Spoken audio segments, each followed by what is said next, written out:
Also, again, for the 10th time this tournament, Undying Viper just seems like a good combination of heroes. It's a mech carrier, it's an early pressure team fighter, you go take towers. We haven't seen much Viper. I think he was like really popular the first day, and then Yes.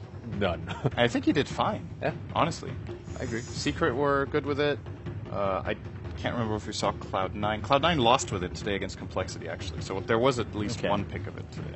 As far as the rest of CDEC's lineup goes, like they can go the typical like Tusk Undying and try and take down all your towers early, but at the same time, Evil Geniuses, as we saw, I think in the second game against MVP Hot 6, they just play keep away, outfarm your entire map, and then just crush you with like a 10, 15,000 gold lead.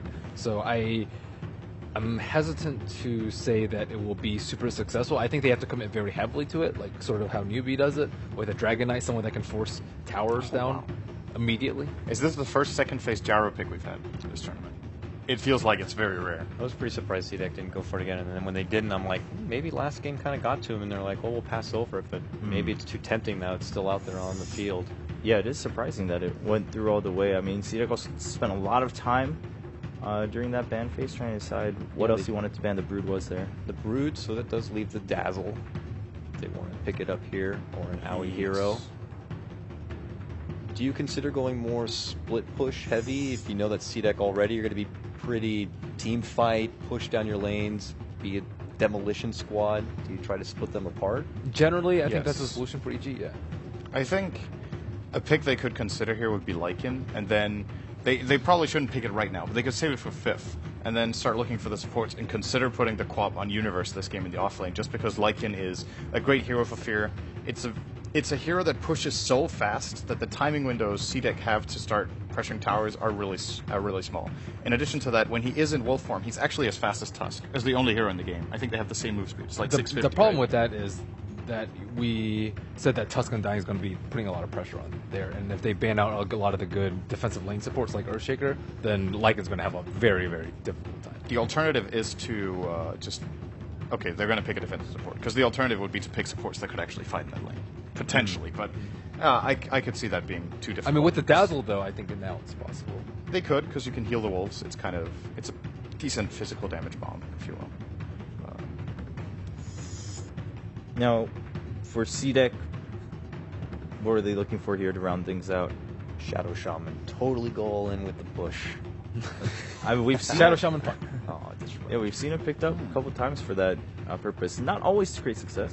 Disruptor has actually banned first phase by EG a few times. Oh yeah, against Empire and I think against Empire, and it was when they first picked Queen of Pain. So I'm not sure if they didn't expect CDEC to pick it, and I'm not exactly sure in the circumstances that CDEC want this hero. Sometimes it's seen as a counter to Shallow Grave. You just Thunderstrike the target, and then once it gets really, really low in grade, you just glimpse it back for easy finisher. But that's way easier said than done. You know what's a great counter to Shallow Grave that we saw today, really successfully, was the Silencer of Newbie. That was really cool to see how they... That seemed like, to me, in that game, it seemed like it was specifically tailored to counter the Dazzle of Vici Gaming. They engage with Dragon Knight, it starts the fight off, they go on the target, and they global. and okay. look, PPD, I don't think they're going to pick it if there's no Tusk. Well, he says he doesn't pick never stuff mind. like that twice, and then he picks it twice. No Tusk necessary. It's, A la carte yeah. tech. it destroys the Tombstone with landmines. It is pretty fast at pushing, and more than anything, it might make CDEC think twice about pushing towers. Because if he puts mines in odd spots and just generally just slows them down, if nothing else, if they have to advance slowly into the tower pushes, could buy enough time for the last hero. I mean, how does it really this is tie support in? techies, though. I don't think it's an off lane for Universe. So how does it tie in with the rest of the lineup here for EG? Or is there some way to tie it all together with the fifth pick? It's more just delay CDEC because they're going to be hesitant to walk around your side of the map, and that's really what you don't want them to do. You don't want them to take down your safe lane T1 and then just invade your jungle. And the longer that you can delay them, the better it's going to be for Shadow Fiend and the Quap, and the smaller window they're going to have to push your high ground and take Roche. So, I mean, they seem decently prepared for it last game, though. And this was with the Tusk. So I'm very surprised to see them go for it again. It seems more like a... It seems like a mental play, honestly. Like they're just... Toss suicide, yeah, that's a real threat. Banning out the tiny. And what else could they combo it with? Venge. Magnus, Pudge. Nice. What else have we seen? Ben swap in the Triple mine. force staffs. Well, definitely looks like EG has something. And if you saw the camera shot a moment ago of aggressive, Yeah. it seemed like the techies pick, as far as frustrating the opponent, definitely worked. Like he looked like. It looked like he smelled a fart. He's just like, oh, God, not again. It seemed like they had a little bit of a heated debate about, okay, it could just be, all right, we did well last game, let's do the same thing again. This is no problem. This is what we're going to do. But from body language, maybe he didn't seem like, yay, they picked techies. That's what we wanted to bait them into with our draft. That's why we got Tusk. That's true. And generally, it doesn't sound like anyone's really ever going to be happy about playing against techies, even if you know you can win. DK going to round it out for CDEC. And EG. This is a hero they can end the game with early, though. Mhm. And Yes. it's very risky, I would say, just because you're dealing with the Shadow Fiend and Quap, both of I think which are pretty good at defending as far as cores go, and Techies, which is, it's a little bit similar to the Vici newbie game that we saw earlier. It's like, okay, Sankey on one side to try and defend, and Dragonite to try and limit that window and just push high ground if you make one simple mistake. It's a bad lane matchup, too, for Shiki. He'll Yeah, be playing it against really Quab or is. Shadow Fiend, who should both, Or on it's for- paper, beat Dragon Knight. But Shiki did really well in a match earlier this tournament in a Dragon Knight versus Quab matchup, I think it was. He actually surprised me a lot there. So maybe he's just very comfortable with the matchup. We'll see. Yeah, and Sand King rounding things out for EG. Dakota, how do you feel about this matchup this time around? Definitely has a few changes. I'm very intrigued about this, Alucard techies without the Tusk and how they're going to try to find a way to utilize. He normally gets a lot out of that first Snowball Suicide to give him the boost into the quick Soul Ring. If he's paired up into a lane, that's going to be very aggressive with this Undying. I don't know. I'm curious. And I'm also very curious to see how CDEC deal with the techies. Like, this time it's not Right. going to happen. Are we going to get out to the lanes fast, scout things out? This is going to be interesting. Yeah, it's definitely going to be a bit of a challenge for CDEC. We'll see how they've prepared in Game 2, trying to secure that first place seed against EG. All right, welcome everybody in from the mainstream. We had a short little pause. We were having actually a interesting conversation, Blitz and I, about evil geniuses, and I mentioned that EG, I feel like one of their strongest aspects when it comes to them as a team is their initiation, and that kind of makes sense, seeing as they always, Sumail Storm Spirit is kind of one of the most signature heroes, and Storm is one of the best initiators out there, but I feel like that's what Evil Geniuses, despite the fact that CDEC do have all this great five-man team fight, EG will always get the jump. Yeah, it's such a big part of their strategy of being able to start the fights and then look at the landscape and figure things out. Like I feel like that's pretty much what EG do. They get into a fight and then they can back each other up. They get to kind of make their own plans within the fight and say, we have to do this, this, and this to win the fight. And you can see that in the way they re-engage and disengage. And They make that first poke and then exploit the openings from there. yeah, and it always seems like, oh, Sumail or Fear lived with 10 HP because X player backed him up, and that was such a good team fight. Like, we see that happen so frequently. But speaking of Sumail, for me personally, player of the tournament, like the amount of games that he single-handedly won his team, like I've counted about 4 or 5 games where he just destroys the enemy mid laner, and at this level of competition, for him to be able to solo kill people, like consistently, Yeah. is just kind of absurd. It is pretty insane how that, we really can't keep our eyes off of Sumail in this middle lane. Like, he's going up against a Dragonite Disruptor, and yet there's still a 50% chance that he's going to walk away with the first blood. There is a small chance. 50% chance. Are you really, Kev? We going with 50%? He either gets the kill or he doesn't. I don't think that's how it works, but Percentages. Hey.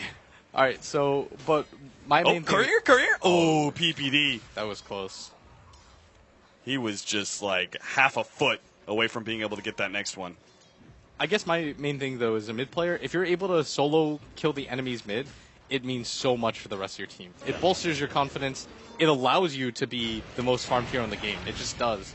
As a result of that, we saw that in the last game alone.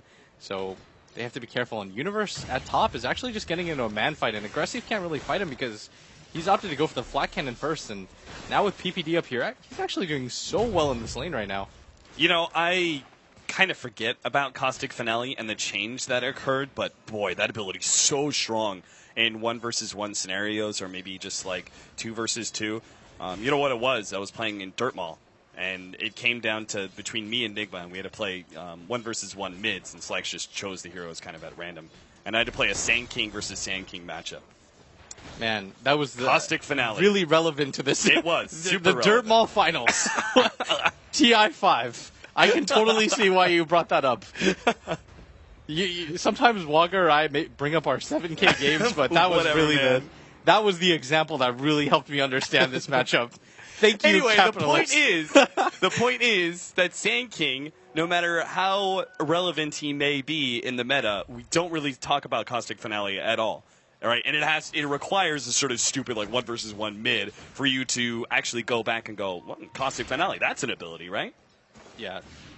I'm just pulling. I your know, leg. you're just razzing me. Yeah, I'm just trying to get you okay. frustrated. When He's Cap trying to gets, figure out if I'm Mafia right now. when Cap gets frustrated, he just gets progressively angrier. So, all right. So this bottom lane, though, Undying plus Tusk is so strong. Like, it's really difficult to play against, but because AUI's here, they have no idea where the mines are, and I just feel like CDEC are just so afraid of him. Like last game, we saw that alone. They had 2 BKBs, a Roshan advantage. They had the Aegis, and they still weren't willing to push. Ooh, cute. Last couple of right clicks, they need another. Universe is now going to have to turn how are they onto even gonna fight aggressive. this? They've got Sand King and Dazzle. That seems to be just enough sustain for them to be able to survive through those rocket barrages. This dual lane is doing, and dual lanes on both sides are doing incredibly well, I would say, for EG, despite their unique flavor. Techies Queen of Pain dual lane is really weird, Yeah. to say the least. Part of the reason why you pick the Gyrocopter is that he can be self-sufficient. So you can pick greedy supports with him. Is how you should look at it. And Disruptor Sure. is kind of a greedy support. It is one of the better ones at zoning. It's not like a Dazzle where you're going to struggle a little bit, but because this dual lane is so strong, this Dazzle plus Sand King, it's actually forcing the Disruptor to stay mid. And what it's doing is it's allowing Sumail to snowball in this mid lane. And because Fear is so good at catching up into the game, they're actually not even concerned about this bottom lane really. And Fear's got 20 CS. It's not even like that dual offlane is doing a really good job. And as a result of this, Sumail is taking such a big snowball lead mid. Like he already has 26, 27 CS compared just to the 14 of the Dragon Eye. He's almost doubling his CS. He has complete rune control right now, and this is what I'm talking about. When you play with a player like this that almost consistently wins his lane and allows you to snowball off of this, it means you don't have to worry about his lane, and the other team is just constantly trying to figure out a way to beat him. Yeah, I could see Weapus is keeping a firm camera on Sumail just because you never know if he's going to be able to secure that first blood. And he's getting to the point where those level 3 raids are pretty dangerous. But it's bottom lane that looks like we're going to have our kill. There it is. Suicide finally comes out. AUI secures the first blood. Dangerous situation. The Undying versus Techies is just frustrating through and through. Just because Techies offers such a significant team fight advantage early on, but it's the mines versus that one. The snowball, it didn't catch him. Sumail was just so far back. I think part of the problem with playing against a Techies or a Bounty Hunter and why it's frustrating is because it completely changes the way that you play Dota. Yeah. Like you can't just play normal Dota and expect normal things to happen. Like weird stuff happens when a Techies or a Bounty Hunter is in the game. You constantly have to keep ward vision up. You're afraid to take fights because you don't really know. You fear the unknown. You're just like, are people going to be behind? Yeah. Am I walking into a trap here? I told you about that conversation I had in the lunchroom, right? I can't remember. I think it's with FNG, but I can't actually remember who it was specifically. But it was like, why is Bounty Hunter picked up? You look at all the other heroes that are picked up in the first 1-2. They're all just genuinely